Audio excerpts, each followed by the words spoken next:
Hello students, কেমন আছো তোমরা? আশা করি সকলেই ভালো আছো, তোমাদের পড়াশোনাও ভালো চলছে। আর মাত্র কয়েকদিন রয়েছে তোমাদের ক্লাস 12-এর থার্ড সেমিস্টার পরীক্ষার। আজকে আমরা বাংলার ওয়ান শর্ট রিভিশন করব।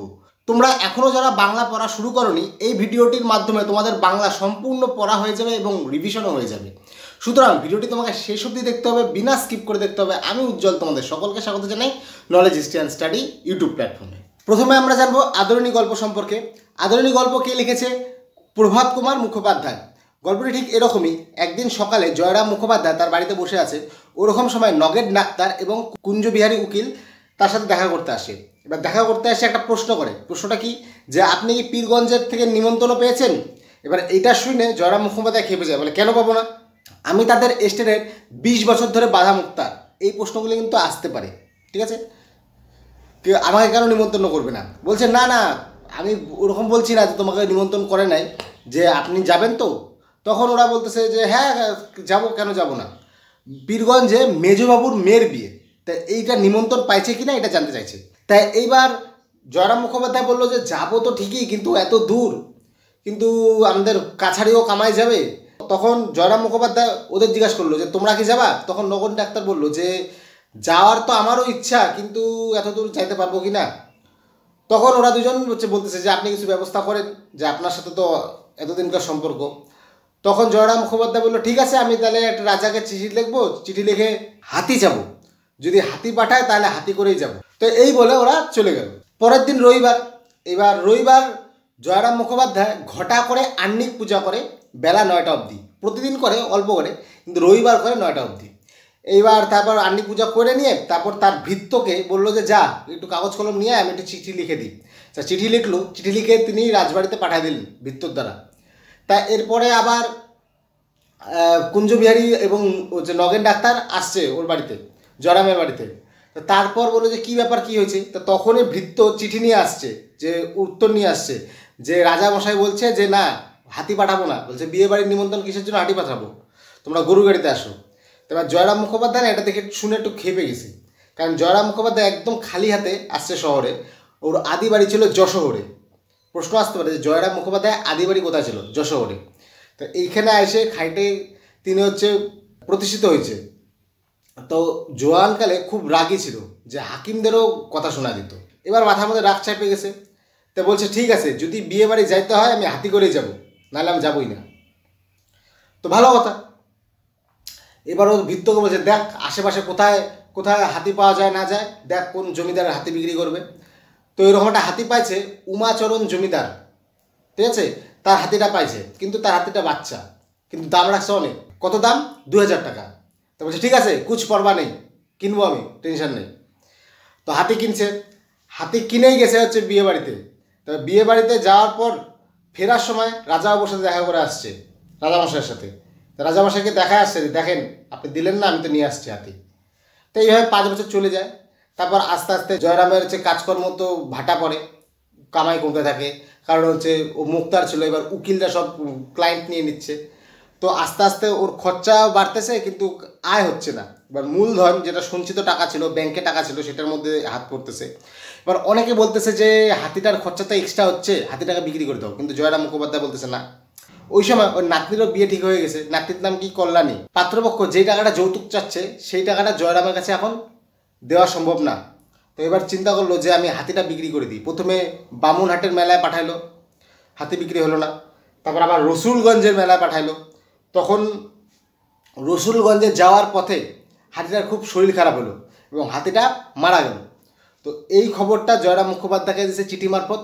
জয়রাম মুখোপাধ্যায় যা হাতিটাকে দেখতে পারেনি, কিন্তু হাতিটা মারা যাওয়ার 2 মাসের মধ্যেই জয়রাম মুখোপাধ্যায়ও মারা গেছে। এই ছিল আদরিণী গল্প। এবার এখান থেকে কী কী প্রশ্ন আসতে পারে সেটা আমি বলছি। এইবার তোমাদের এখান থেকে কীরকম প্রশ্ন আসতে পারে সেটা আমি জানাচ্ছি। প্রশ্ন আসতে পারে জয়রাম মুখোপাধ্যায়ের বয়স কত? 50 অতিক্রান্ত, 50 পার, ঠিক আছে? জয়রাম মুক্তারের আদিবাস কোথায় ছিল? যশোহর। জয়রাম যখন এই শহরে প্রথম আসে, তার বাড়ি ভাড়া ছিল 3 শিকা, এবং জয়রাম সাথে নিয়ে এসেছিল একটি পিতলের ঘটি এবং ক্যাম্বিসের ব্যাগ, ঠিক আছে? এই যে যাওয়ার তো খুব ইচ্ছে, এই কথাটি কে বলছে? এটা নগেন ডাক্তার বলছে।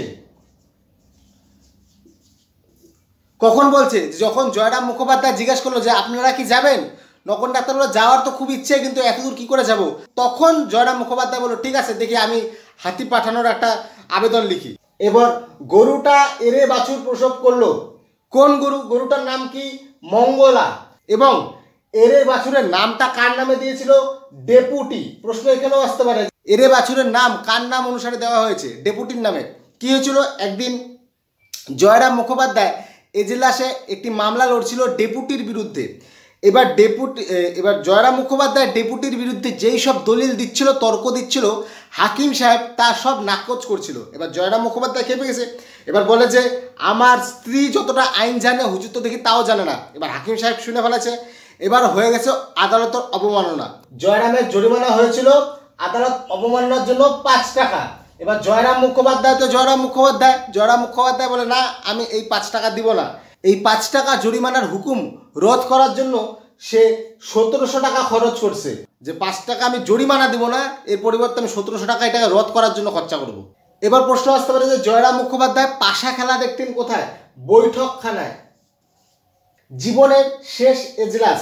জয়রাম মুখোপাধ্যায় আস্তে আস্তে বয়স হচ্ছিল। এছাড়াও জয়রাম মুখোপাধ্যায় মুক্তারির ক্লায়েন্ট কম ছিল, কারণ কি উকিলে সব ভরে যাচ্ছিল, মুক্তারকে আর কেউ পছন্দ করছিল না।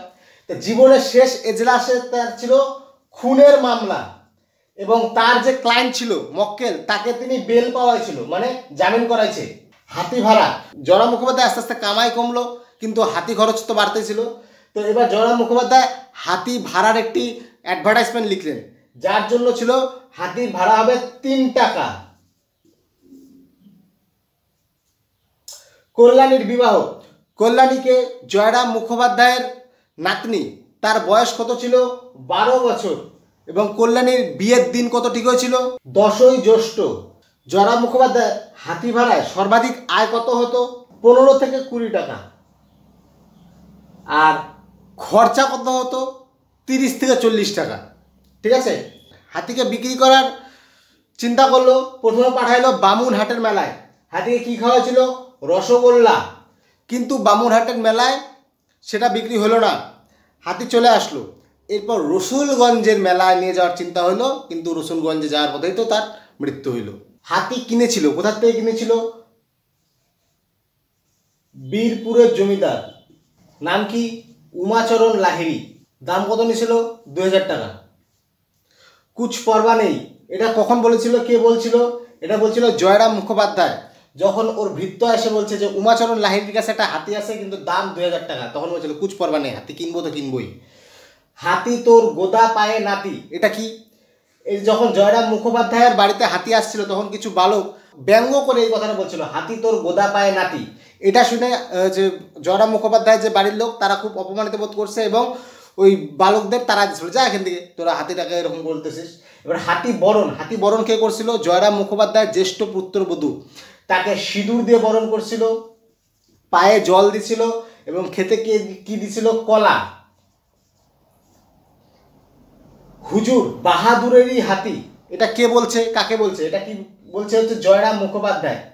কখন বলছিল? যখন পীরগঞ্জে বিয়েতে গেছিল, বিয়ের থেকে ফিরে আসার পথে মহারাজ নরেশচন্দ্রের সাথে দেখা করে। এবার তার দরজার সামনে হাতিটা বাঁধে, ঠিক আছে, যাতে মহারাজ দেখতে পারে। ভালো কথা, যাতে মানে বুদ্ধি কি দেখো। তো এইবার মহারাজ দেখছে, এর বাপরে হাতি। তখন বলছে যে এটা কার হাতি? জয়রাম মুখোপাধ্যায় এত বুদ্ধিমান, বলছে যে এটা বাহাদুরের হাতি। বলছে আমার হাতি? আমি কবে কিনলাম?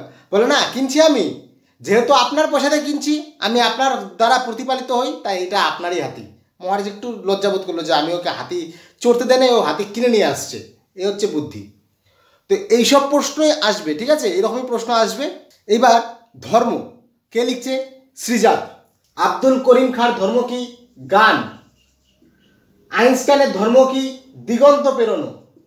কবিরের ধর্ম কি? সত্যের বয়ান। বাতাসের ধর্ম কি? না থামা। এখানে ধর্ম কথার অর্থ কিন্তু কাজ, ঠিক আছে, মানে কোনটা কার কাজ। ভ্যান গগের ধর্ম কি? উন্মাদনা। এবার উন্মাদনা কি? ছবি আঁকা। ও ছবি আঁকা হচ্ছে ভ্যান গগের ধর্ম। গার্সিয়া লোরকার ধর্ম কি? কবিতা লেখা। আগুনের ধর্ম কি? আগুনের কাজ কি? সব পুরায় দেওয়া, অর্থাৎ ভস্ম। লেনিনের ধর্ম কি? বিজয় পতাকা, অর্থাৎ বিভিন্ন দেশ জেতা। এটাই হচ্ছে ধর্মের কবিতা। মানুষকে মানুষের কাজ করতে হবে, যেটা যার কাজ। এবার পোটরাজ। পোটরাজ গল্পটি কে লিখেছেন? শঙ্কর রাও খারাট। পোটরাজ গল্পটা ঠিক এরকম, মহারাষ্ট্রের একটি গ্রাম যেখানে মহামারী নেমে এসেছে। তো ওই গ্রামে পূজিতা হন মারি আই দেবী। গ্রামের প্রত্যেকটা বাড়িতে সকলেই মহামারীতে আক্রান্ত। সেই গ্রামের যে পোটরাজ ছিল, যিনি দেবীর পূজা করতেন, দেখাশোনা করতেন, তিনিও মহামারীর কবলে আক্রান্ত। বা তার বাড়ির অবস্থাটা খুবই খারাপ, বাড়িতে ভারী আবহাওয়া, পোটরাজ শয্যাশায়ী, তার স্ত্রী দুর্পদ তিনি কান্নাকাটি করছেন। ওই রকম সময় একটি কাক চিল্লাচ্ছিল। দুর্পদ খেপে গেল। দুর্পদ বলল যে মার ঢিল এই বেজম্মাটাকে। আনন্দ দুর্পদের ছেলে, তিনি ঢিল মারলেন। আবার একটি কুকুর তখনই চিল্লাচিল্লি করছিল। দুর্পদের মনে খারাপ আশঙ্কা জন্ম দিল। অনেকে বলল যে না, কান্নাকাটি করিস না, দামা অর্থাৎ পোটরাজ ঠিক হয়ে যাবে। পোটরাজ তো মায়েরই সন্তান। তো এরকম সময় গ্রামের মোড়ল কয়েকজনকে নিয়ে পোটরাজের বাড়িতে আসলো, পোটরাজের খবর নিল। এবার তারা দুর্পদকে বলল যে দামার অবস্থা তো খারাপ, তাহলে এবার পোটরাজ কী হবে? দুর্পদ বলল কেন, দামাই থাকবে, দামা যখন ঠিক হবে। বলছে এখন কী হবে? বলছে এখন কী হবে, দামাই থাকবে। বলছে না, তোর ছেলে আনন্দ হবে। এবার আনন্দ শুনলো ব্যাপারগুলো আড়াল থেকে। দুর্পদ বলতেছে না, সে তো হবে না, কারণ আনন্দ ইংরেজি স্কুলে পড়ে। মোরল্লা বললো তা কী হয়েছে, ইংরেজি স্কুলে পড়লে কি পোটরাজ হওয়া যাবে না? বলছে না, পোটরাজের খুব কষ্টের জীবন। সত্যি পোটরাজের খুব কষ্টের জীবন। পোটরাজকে নিয়মভাবে থাকতে হয়, সংযমভাবে থাকতে হয়, ঠিক আছে, নর্মালভাবে থাকা যায় না। তো অতটুক ছেলে কীভাবে অত কঠিন নিয়ম পালন করবে? তার আনন্দ খেপে যায়, শুনতে কি মানে শোনে আর খেপে। তো এবার সকলে বলে তুই বল তোর ছেলেকে তুই পোটরাজ হতে দিবি কি দিবি না, কারণ তোর জন্য কি তুই সকল গ্রামের উপর মায়ের কোপ ফেলাবি? তো দুর্পদ কিছু বলে না, অনেকটা অসহায় হয়ে পড়ে। তো ওই রকম সময় যখন মোরলরা চলে যায়, তখন আনন্দ বাড়ির থেকে বেরোয় যায়। দুর্পদ দেখে, তারপর আনন্দ অনেক রাত্রে আবার বাড়িতে ফিরে আসে। তো ভোরবেলা স্নান করে দামার পাশে বসে। তা ওই রকম সময় গ্রামে খবর রটে যে মারি আই দেবী তিনি গ্রামের সীমান্তে চলে গিয়েছেন। তো সকলেই খুশি হয়। তা আস্তে আস্তে পোটরাজও ভালো হয়ে যায়, পোটরাজ শক্তি পায়, পোটরাজ বসে পড়ে বিছনার থেকে, তারপর উঠে দাঁড়ায়। দুর্পদও খুশি হয়, তিনি বলেন যে মা তুমি কৃপা করলা, এই দামাকে ভালো করে দিলা।